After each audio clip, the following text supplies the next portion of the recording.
Sensitivity is intelligence. With grace and skill, you have abundance. Welcome to the Psychic Hour. Host Kelly Brickle is a psychic medium, numerologist, healer, and teacher. Her passions are learning about the soul and energy. Whether through spirit, emotion, or vibrational numbers, there is always a pathway of information waiting to help. Now, here is your host of the Psychic Hour, Kelly Brickle.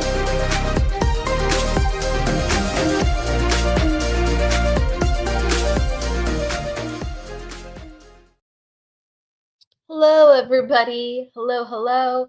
Thank you for being patient with us. For everybody who was in the background waiting, I had to switch links around. That was my error. But welcome to the Psychic Hour.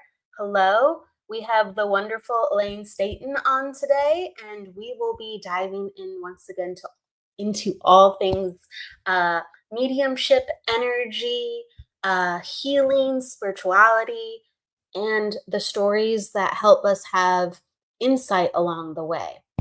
Because it is such a subtle nature sometimes, unless it hits us across the face and we go, what is that? And then this is the place to talk about that too.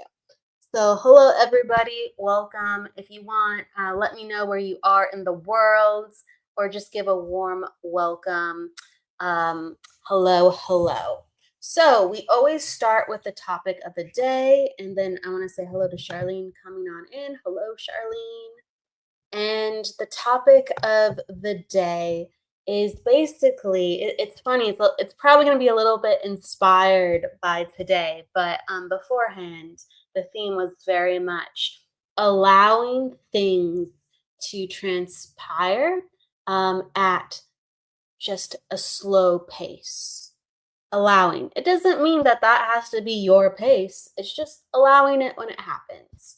Because sometimes we work really hard and we go, what is going on? Sometimes we're overtly prepared or even underly prepared, but we go, why isn't it manifesting?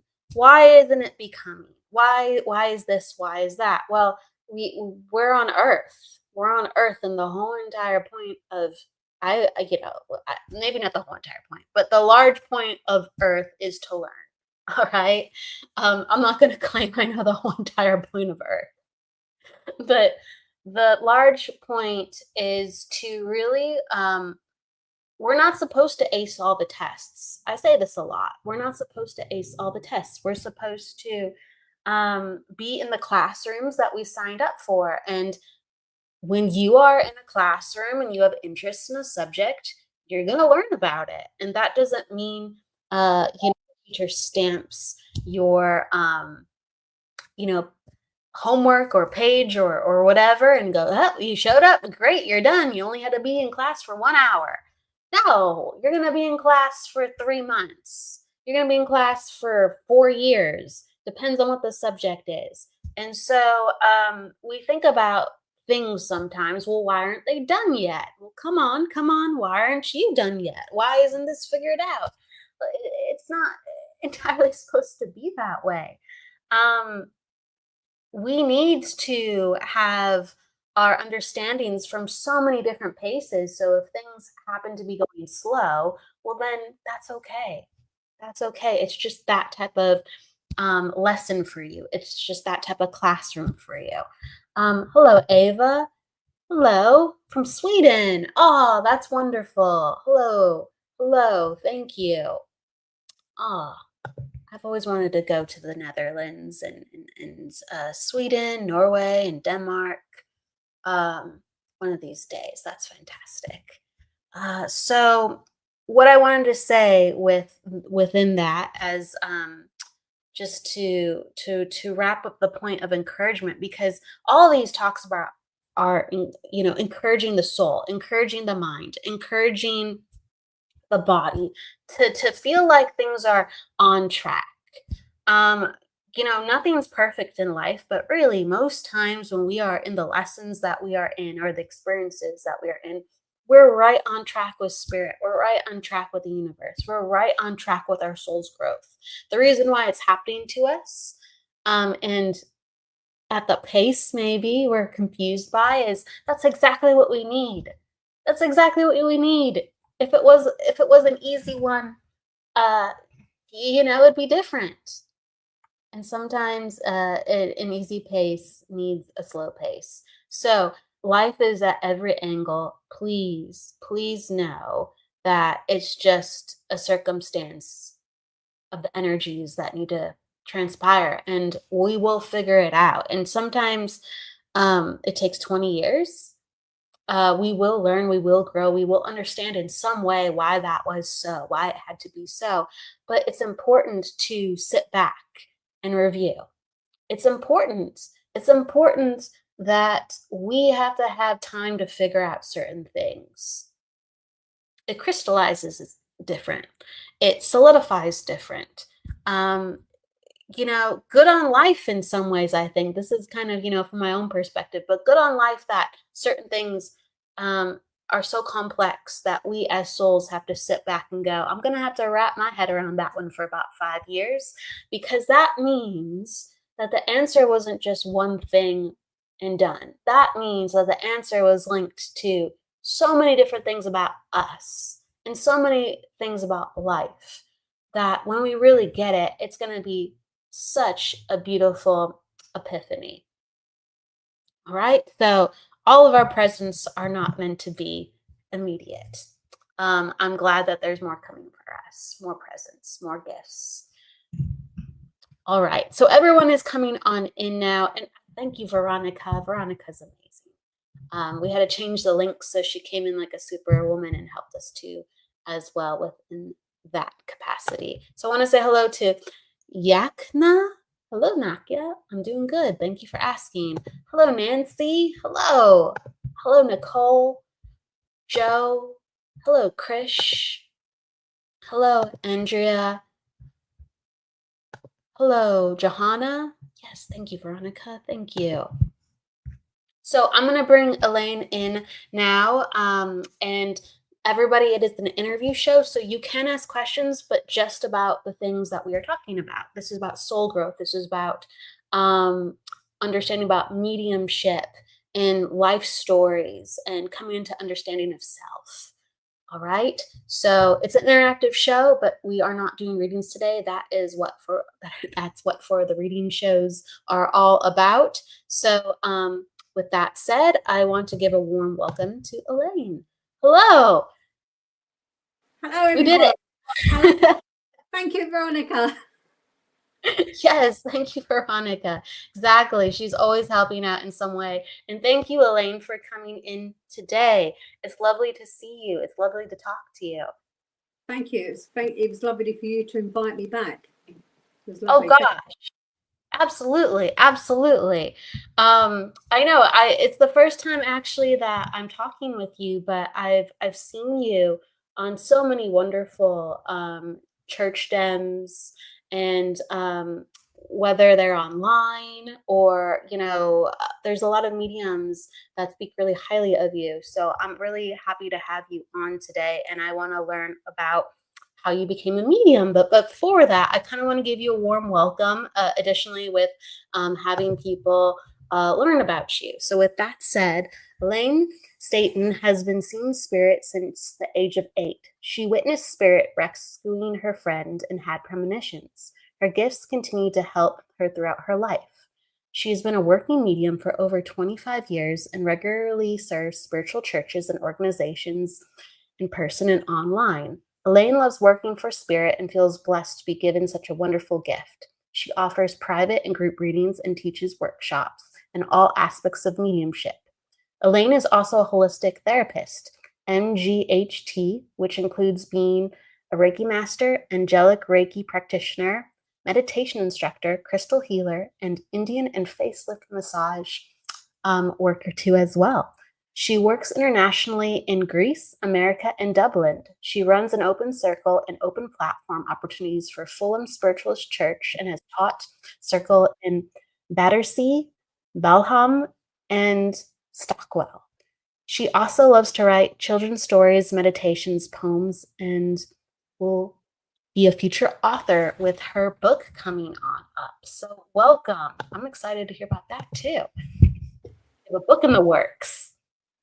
Yes, it's taken a long time to start. I started it off probably 8 years ago, as we do, and then you get sidetracked, and then you're working all the time. And then this year I've come back more and more to the book because I know now it needs to be published because I keep being told off by Spirit all the time.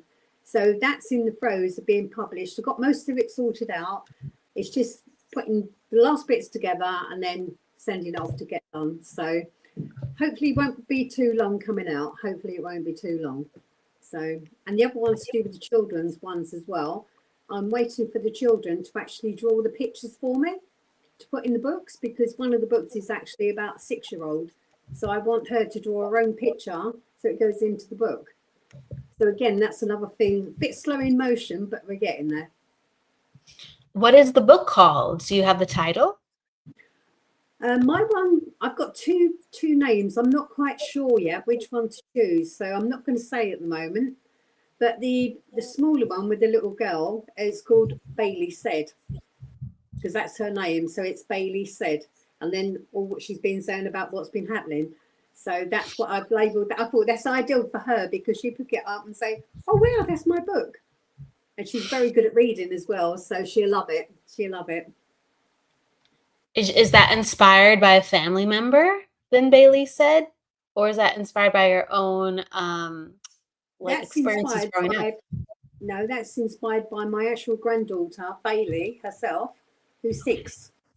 There you go. Something that happened to her and she kept on about it. So I started writing about it and I said to her, I'm going to write a little story and I need you to draw me a couple of pictures. She goes, okay.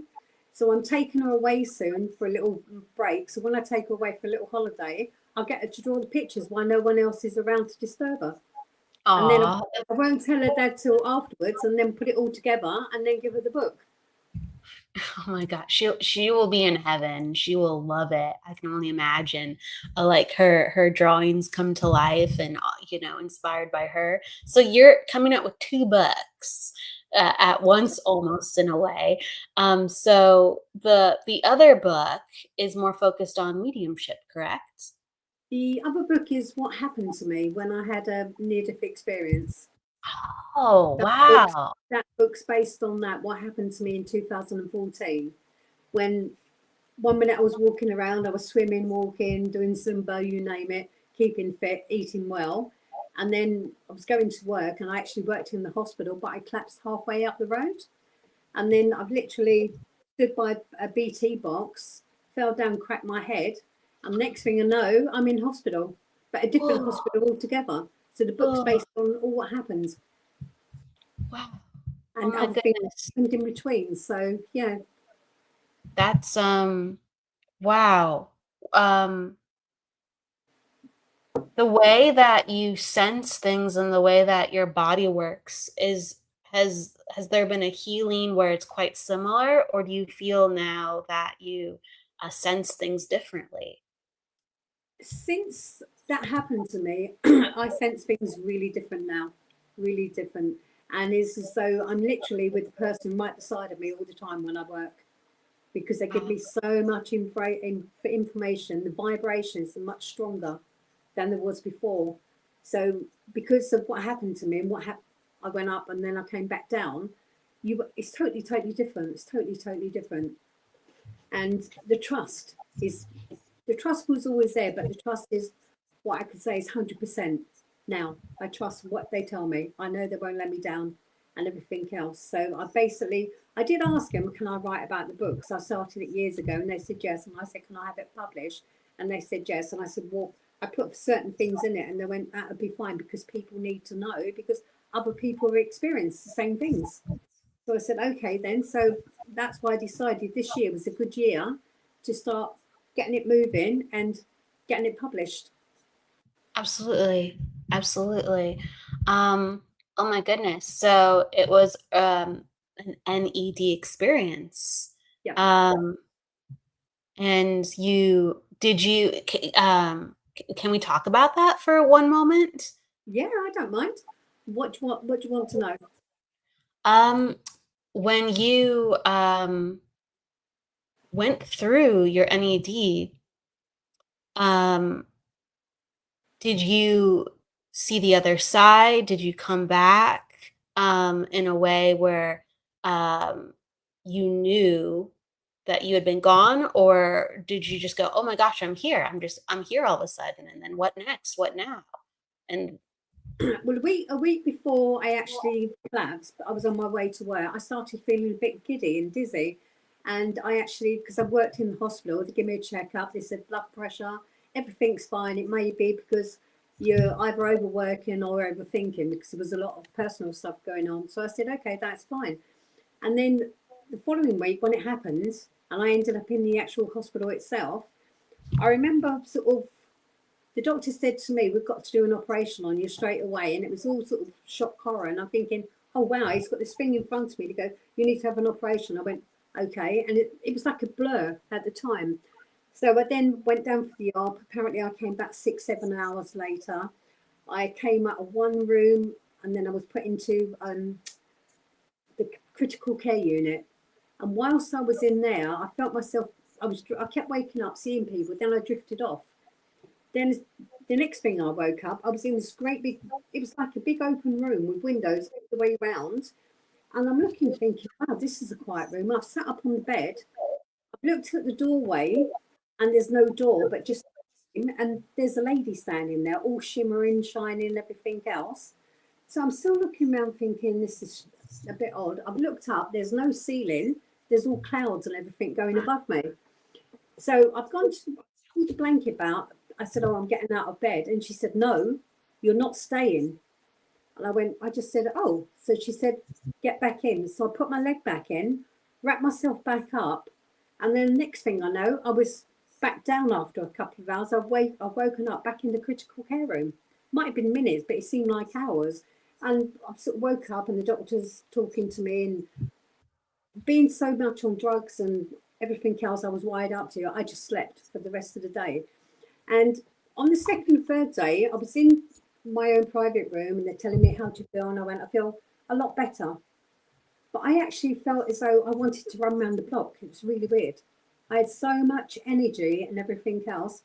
And then the nurse came in and she said to me, oh, there's another doctor coming in tomorrow. You've got to walk up the stairs, see how you can walk and everything. Because I had a vein taken out of my leg. And what they'd done is put all the clamps in it to hold it together while it was healing. And this nurse ran out, this other nurse came back in and she said to me, hello, Elaine, how are you feeling today? And I went, I feel really energised. I shouldn't do. I said, I'm trying to get over the shock of what's happened to me and everything else. I said, it's all like a dream moment. And she's talking away and she's saying to me, how's your leg? I said, well, it feels very itchy. I just want to itch my leg. So she goes, don't itch it, it'll be fine. So I said, okay. And then she's going to me, we're having a conversation about things. And she said to me, what do you believe in? I said, I believe in angels. I believe in spirit. And she smiled. And I said to her, so why has this happened to me? And she didn't say much. She went to the end of the bed. She touched my big toe. Then she touched the top of my leg. And my leg was all tingling. It was all tingling. And I'm saying, oh, thank you. You made it tingle, but it's not sort of so itchy. So she said, okay. So she turns around, she goes to me, goodbye, Elaine. And I went, oh, okay, I'll see you later, thinking she was coming back. She went out the door, and then I literally went to sleep for a couple of hours because I think she sent me to sleep, to be honest, by giving me the healing. And then the other nurse come back in. I was talking to her, and I said, so what's happened to the other lady called Marion? So she goes, what lady? I said, she came in a couple of hours ago this morning. You came in and she came in about an hour later. And she said, we don't have anyone called Marion on the road. I went, and I described what she was wearing and everything else. And she said, I'll go and check, see if she was one of the nurses that come in, like we sometimes have our staff come in. And she come back and she said, we don't have anyone called Marion. And I went, and I was thinking, it's got to be the drugs. And I thought, no, it's not. I saw her. I know I saw her because she made me feel really good when she came in. I felt really well when she walked in, when she was coming close to me. And after that, she came in and said to me, you're looking really, really well. And I had this lady, a nurse coming called Marion. And the nurse explained, he went, oh, it's probably the drugs and everything. I went, you can call it the drugs, but I know what I saw and I know what I believe in. And he walked out, and the nurse said to me, I do believe you. She said, I think you've had an angel come to visit you. Oh my God, I went all tingly, I went all sort of weird and everything. And then the next day, the doctor came round and said to me, you're in here 10 days. I went, well, it's funny because I put it in my head, I'm going home on day 5. He goes, no one goes home on day 5. Then he had a little bet with me. He said, if you can walk up 2 flights of stairs and walk back down, I'll let you go home. Wow. And I'm thinking, okay. So I had to go out with 2 other people the next day with the doctor, walk up 2 flights of stairs, and I cheated. I pulled my leg up. I cheated. He didn't tell me how I had to walk up. So I pulled my leg up, and then I came down slowly. And he laughed and he goes, you've got to let me go home tomorrow now because you said I can go home. I don't want to be in hospital. I will rest at home. I need to go into my own house. And he let me go home the following day. He said to me, there's your medication, blah, blah, blah. And he said, I've never come across anyone so willing, and you're looking so well after what you've just been through.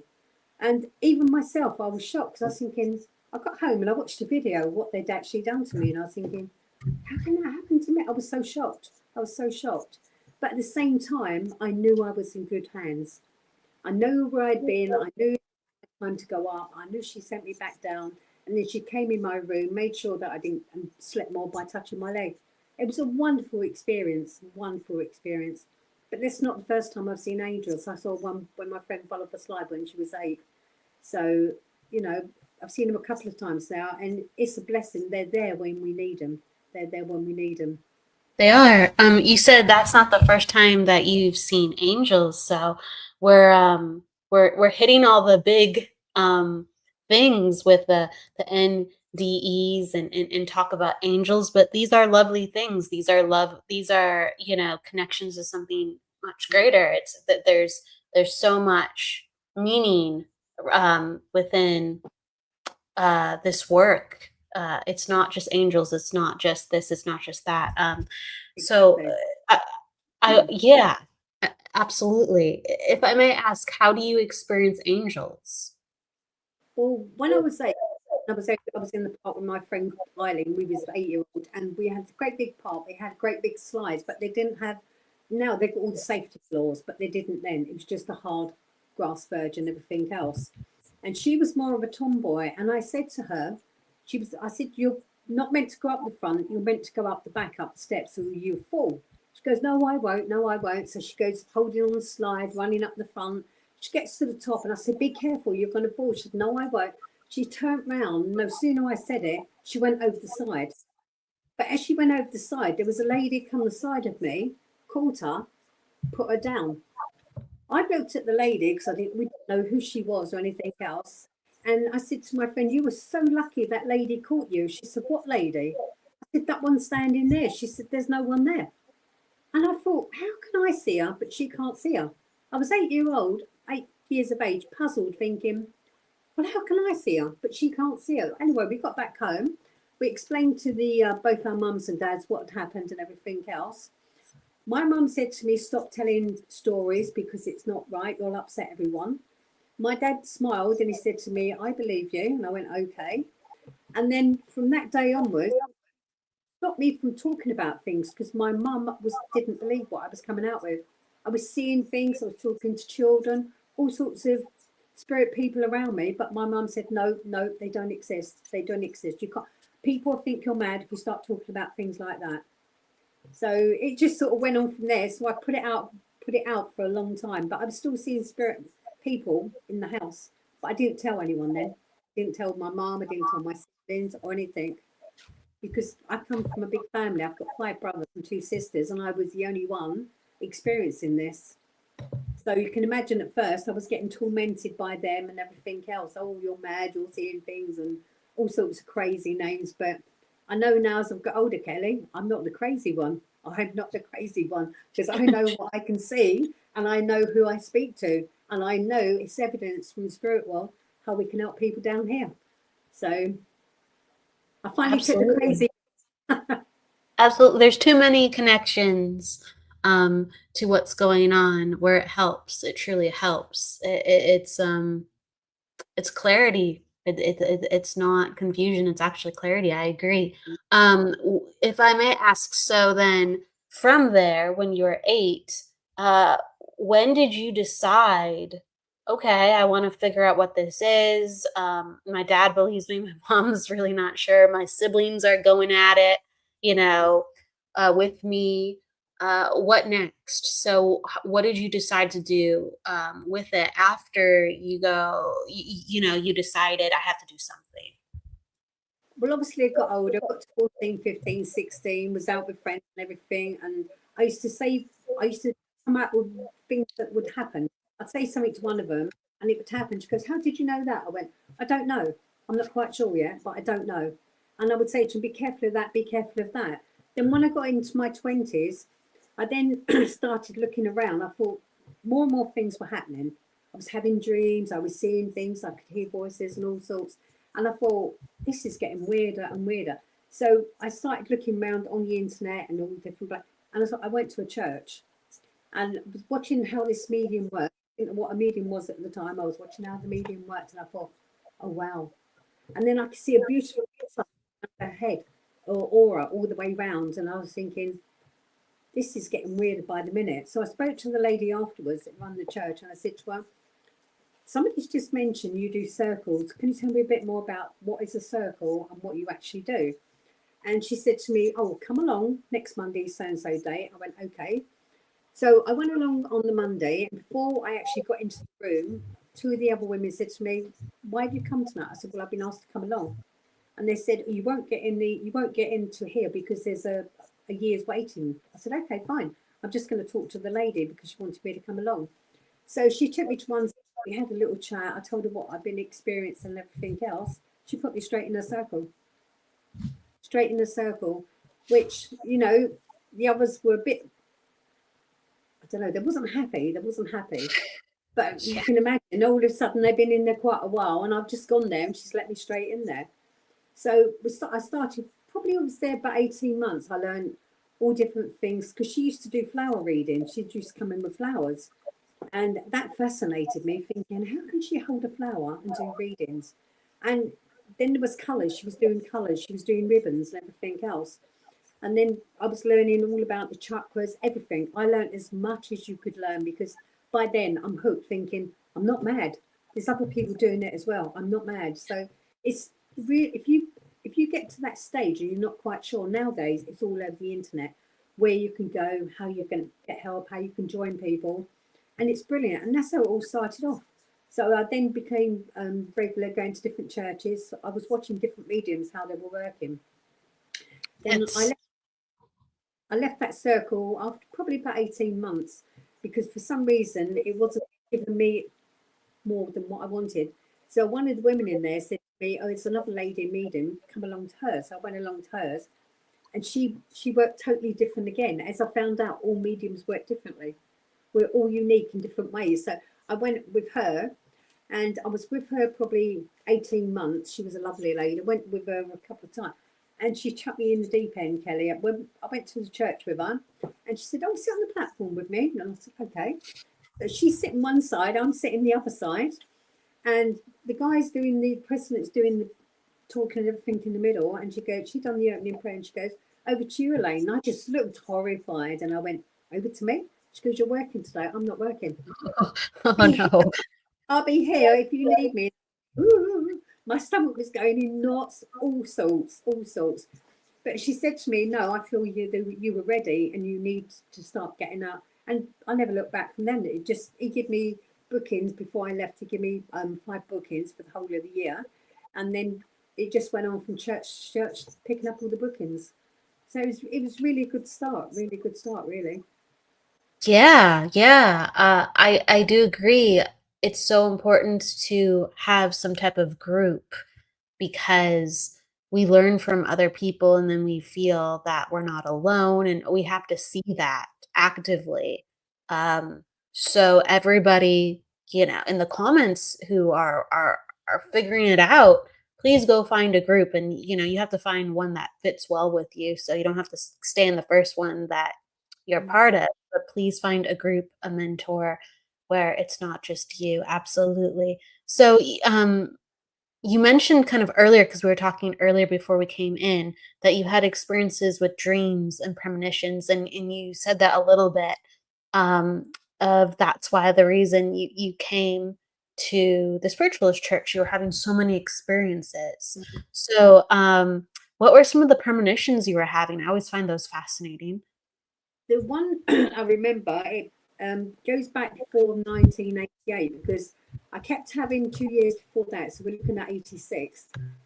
I was waking up in the middle of the night and I was in sweating, really sort of badly. But what I was doing when I was waking up in my dream, I was in a big hole and I didn't know where I was. And I was thinking, this is really weird. And I could not get out of this big hole.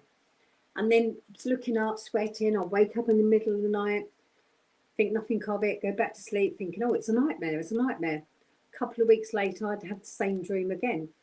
And what I'd done was put a book by the side of my bed. So if I wake up in the middle of the night, I can start writing everything down, because when you wake up in the morning, you can't always remember other things come. So I had the same dream again, but this time when I woke up and I was sweating, I was trying to claw my way out of all this dirt. When I looked at it around, it was like 4 foot across by 6 foot deep. And I still couldn't imagine. And then I thought to myself, oh my God, I must be dying. I must be dying. I said to my friend, I must be dying. I'm having a really weird dream. I keep going down this big hole. And she said, no, you're not. And I went, really strange. And I couldn't talk to anyone else about it because they would have thought, no, you're mad, you're losing the plot. Then on the third time, when I had the same dream again, I was literally down this great big hole, 4 foot by 6, looking up, and I could see 3 X's, red X's at the top. And I thought, this is getting weird in a minute. My dad then, my dad's never been ill in his life. He's never been ill. We've always been hard. I've never been to the doctors or anything. He's 59 years of age, starts getting a really bad cough. And with this cough, it goes on, they give him antibiotics. That doesn't clear it. Week 2, he's on stronger antibiotics, still doesn't clear it. Week 3, he's coughing up blood. So they give him x-rays. What's happened with him then, they give him all the x-rays. He's got cancer on the lungs. So with that, this goes on for about 18 months. In between, I'm still having these weird dreams and I can't make it out. Then I remember seeing a picture with all dots on it. I thought, what is that? It looks like a skeleton with all dots. So my dad's going back and forth to the hospital. He's having all the treatment and everything else, all the cancer treatment. We've then gone to the hospital, me, my mum and dad, and what they've done is he's had to have more x-rays. So he's gone into the room and he's way outside to my mum. I'm standing by the doorway because I'm a lot younger then. I'm just looking because the door wasn't. And I looked up at the screen in the x-ray and I thought, that's weird. That's bones and that's dots. And I thought, oh my God, that's what I keep seeing in my dream. And it's really weird. And I heard the doctor say, sorry, blah, blah, blah, but it hasn't gone. You've still got cancer, blah, blah, blah. When we've come outside and I said to my dad, I know what's going on. And he grabbed my hand. He said, you don't tell your mum. You do not tell your mum. So I said, okay, I won't tell anything that's going on. The dream stopped. And I was trying to piece it together thinking, is my dad going to die or is I'm going to die? One of us is going to die because all these dreams, they're giving me nightmares, making me feel sick and everything. As 18 months went by, as I said, he had all the cancer treatment, you know, he had a lung out, he had half a lung out. Then they had to cut his body and pull him over. And he looked like Frankenstein because they didn't have keyhole surgery then. So it was a lot different. And we've gone back and forth to the hospital. And then I had one last dream where I literally got out, I was in the hole and I managed to crawl out and I got to the top. And I could see flowers everywhere. And I thought, oh my God. So I've rung my friend up in the middle of the night and told me, I said, I've just dreamed, I've had it again, but there's flowers everywhere. Someone's dying. It's either me or my dad, someone's going to die.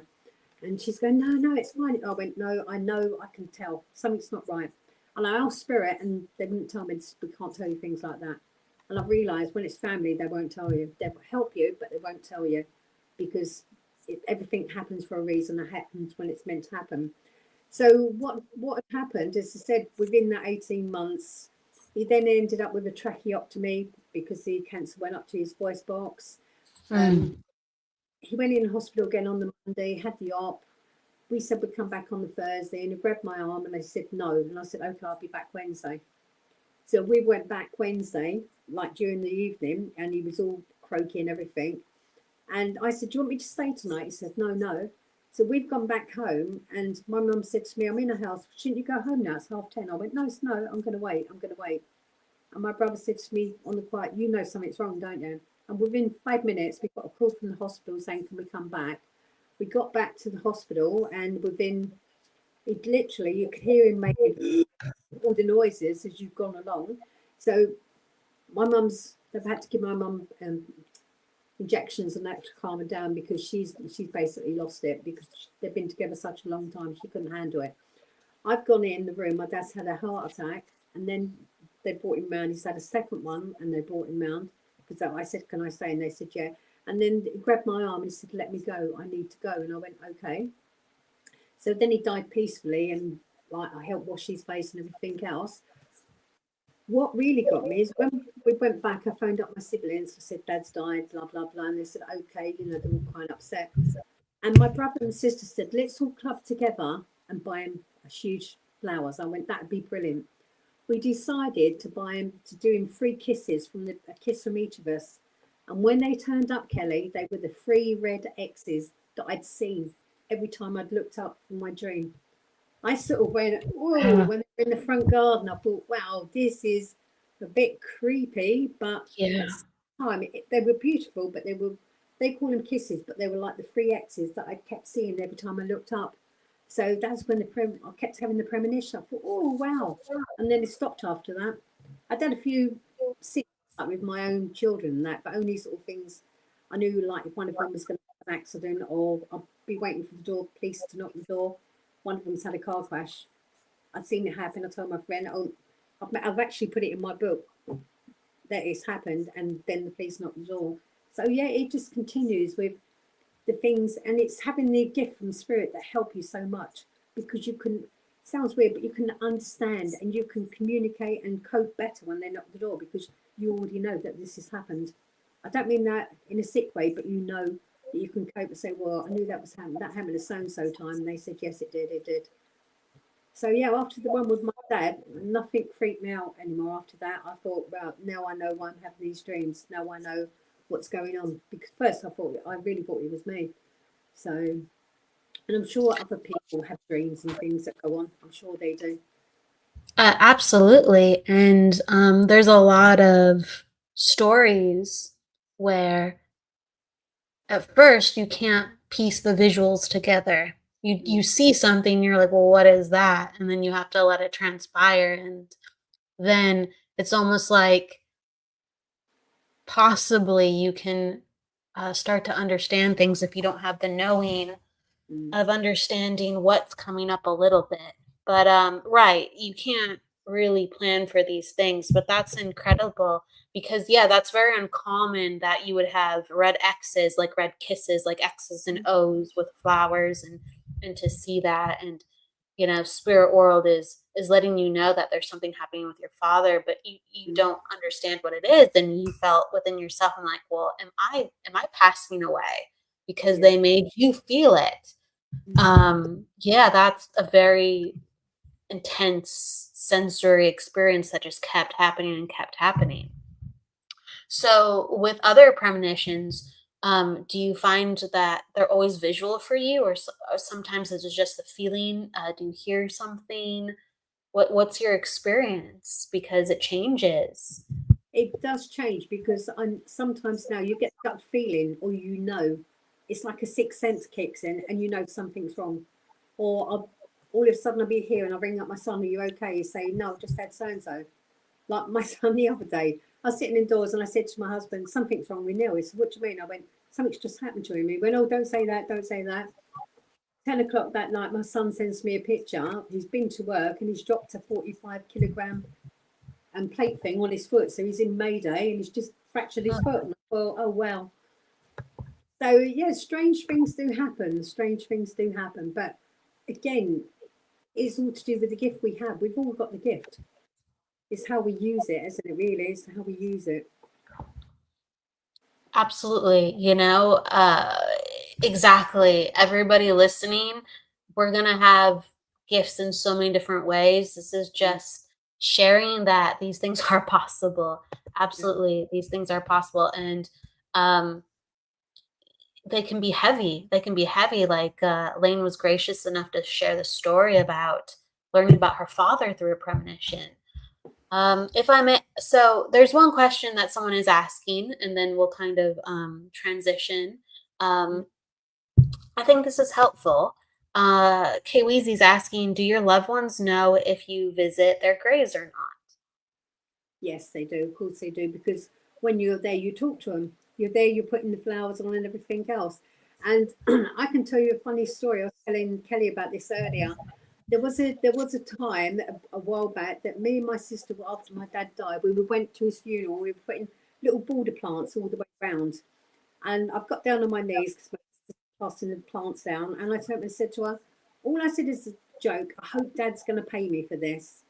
And I've dug a bit deeper. I put one of the plants in, and as I've moved the plant, I pulled up a 50p.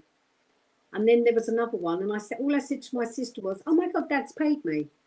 My sister jumped up. She ran down the pathway. She went running out of the church, and I literally had to scream, "Come back, come back!" But I caught up with her, and I stopped. She go, "Where are you going?" She go, "I'm going for the car." I went, "But you're in my car. My car's in there. I'm not going back in there." And I said, "Why not?" She goes, "Dad just put his hand out and give you money." And I went, "No, he didn't." "But where did you get the money from?" I said, I don't know. But I saw the funny side, and she was petrified. So anyway, we get to home, and my mum and my brothers are like in my mum's house, and they said, "What's the matter with her? She looks like she's seen a ghost." I went, "I think she did." So we tried to explain to my mum that we're putting the flowers in, and all I said was, "Hope Dad's going to pay me," as I do as a joke, because I'm a joker. And I said, and he paid me with 250p's. My mum looked horrified. My brother laughed, and he goes, "Well, he would pay you." I said, "Why?" He said, "Because we were there about 3-4 weeks ago, and I dropped some change out of my pocket." So I said, "Now it makes sense." So I picked up your change. I said, "But she's Angie, basically, bless her, she's horrified, thinking Dad stuck his hand up through the grave. Here, babe, there's some money," and she's run. But we did laugh for a long time. Because my sister, even though she sees things, she's chose not to go that way. Because it frightens her. Because she said to me, "If I talk to them, they're going to run out and get me." I went, "No, they won't. No, they won't." So we've had a conversation. She does believe, but she's just going to leave it at that. "I can do the work," she said, "and I can do it," but she's not going to get involved in that side. But no, that was an incident that happened. That's so funny how it is full circle. It's almost like you a part of you knew that there was money there, and you laughed about it, and but because it was from earlier. That's so funny, and I love stories like that. But yes, I mean, you're doing the work. You have a passion for it. It fits for you. But anyone can be a part of this. It's just how it fits for them. And on one hand, there's people and even family members that they have it too, but they're like, "I don't really want to look there, or it doesn't really, fancy me to go and figure it out." And they step back. They just are like, "I don't know about that." And then there's others who are intuitive too, but they're so cerebral, and they're just like, "I don't believe there's a way to, explain this away. There's a way to explain that away." And two different spectrums. So somewhere in the middle, like, we've embraced mediumship, Elaine, somewhere in the middle. And it's just a matter of, it helps life. And as long as people are benefiting from it, and we are literally helping to showcase people what's possible, then okay, it's just something else. However it fits in your life. This is legitimately something. It's possible. So really quick, Jennifer wants to say hello. Jennifer Rose. Hi, Jennifer. And Colin said hello too. Hello, Colin. And we had Ronnie. Hello, Ronnie. Yeah. We had Michael Christopher up top, and Super Dougie. I am Lulu, and David. Hello, and Tiffany. Hi, everyone. And Neeks. Hello, Neeks. And Krish, hello. Let's see. And then this is the last one I'm going to read, and then I'm going to say thank you to Elaine because she's up late over in the UK. Sharon says, yes, I've been getting these premonitions, dreams, and they're like messages. It's all been happening from 3 years ago since my husband passed. There are days I have these dreams of him as if he's visiting. Even so, 2 days ago, he was giving me gifts and acknowledging a financial wish fulfillment. I'm still trying to figure it out. I need to make sense of this. Well, sometimes, I don't know, Elaine, tell me your perspective on this, but sometimes when we have a passing, it might be a year later, it might be 3 years later, but when someone significant in our life goes to the other side, our perspective changes, and we're more attuned to the other side ourselves since we're so connected to them. And so we start seeing the world differently and feeling the world differently because we're so, again, such a part of the other person, and they're with us and we're sharing energy. So your perception and your sensitivity has gone up. And these are all things that you can utilize and insight within your life. So it's not exactly about having all the answers per se, but it's about understanding that something is coming if you are getting that when you wake up, if you are getting that without putting effort onto it and it just boom hits you. Well, basically, if she's still, what I would say to that lady who's still having dreams of her husband and everything else, there's got to be a reason. There must be an anniversary or something coming up very close because he wants to be part of it. And obviously, he's seen the problems. He's giving you gifts, and he's in a financial wish fulfillment.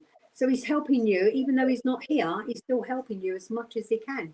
And this is what spirit will do. They will help you as much as they can, because obviously, for 3 years, things are going round and round. Things need to be balanced, and they're not quite yet balanced. So he's here giving you as much support as he possibly can. I know when I was getting the dreams and everything else, first I wasn't quite sure, but looking at this, he's acknowledging a financial wish for. I'm still trying to figure out. I need to make sense of this. So obviously, there is a financial going on. It has been going on probably since he's passed. So he wants you to make sure that you know more and more about this. You also need to read the small print of what things that have been going on with this as well. Oh, bless him. Why am I getting the name of Daniel coming up with this? I don't know if he's just logged into me, but I've got the name of Daniel all around you. Can you understand that? Because I know I wasn't meant to be doing readings today, but the name of Daniel's come up. You're just, you know how it works. Yeah, yes. you know how it works. It just works. She can acknowledge the financial help that needs to happen. So she's, but can you understand Daniel's, Sharon? Additionally, just takes a second to type. Yeah, it takes White to type it in, doesn't it? What's the name? Because I've got Daniel and I've got David as well. Those names coming up quite strong around this conversation with what's going on. Few years. Oh, this is Ava. Hi, Ava.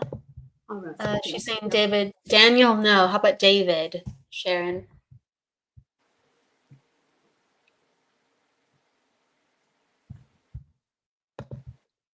You can understand David, Sharon. But she understands what you're talking about with like the need for that area of life to be balanced. Because Absolutely. it needs to be balanced before the financial wish can come true, because there's been lots of ups and downs with that. There's been lots of knocks with that. So there's lots of things going on with that as well. And there's been lots of interference with that. That's why he's coming through to tell her your financial wish is on its way. It's getting closer and closer to an anniversary. And that's what he's making me see at the moment. Yes, there's like a soothing aspect of he's with you, and she says yes, issues not resolved. Yes. Yeah, it's taken a while to be. There's too much. How I'm picking up with that issue is basically there's too much. Well, I want. It's not going to be. It should be shared out equally, whatever the issue is, whatever the problem is, and it should be balanced properly rather than somebody take, if that makes sense.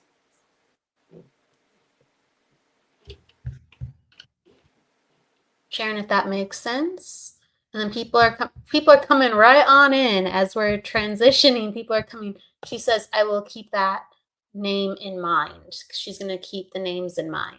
Oh, good, good. And then Patrick says, "Hello, hello, Patrick." Hi, Patrick.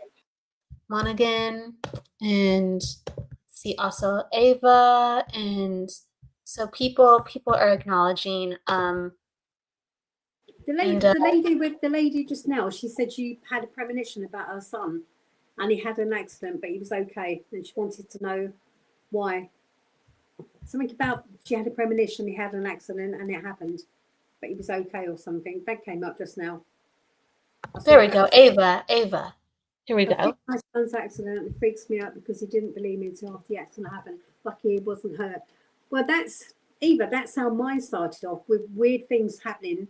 Like my son's getting like you say, going to the park. I don't tell him, be careful, you're going to fall down the water thing, and they know they're not. And one of them literally went to a bit of this park where they had a water thing, jumped over, and he broke his ankle. Exactly what I told him was going to happen. And it comes back a few hours later, his foot all plastered up. So what's happening to you at the moment? If you're getting all the premonitions, start writing everything down, because this is your way of working with spirit in a different way. Start writing it down, and when things do happen, like your son, I used to put it all in red, the date of when it happened, because you'll find things get closer and closer to when you're thinking, oh, I know that's going to happen, I know that's going to happen. But you can't stop it from happening, but you can tell people, well, be careful with so-and-so, what's going to happen. Be careful when you go out. Be careful of this. You can advise them, but whether they actually act on it, you can't change. You can't change what's going to happen, but you can warn them as such. Absolutely. I would start writing everything down in a book. Absolutely. Excellent advice.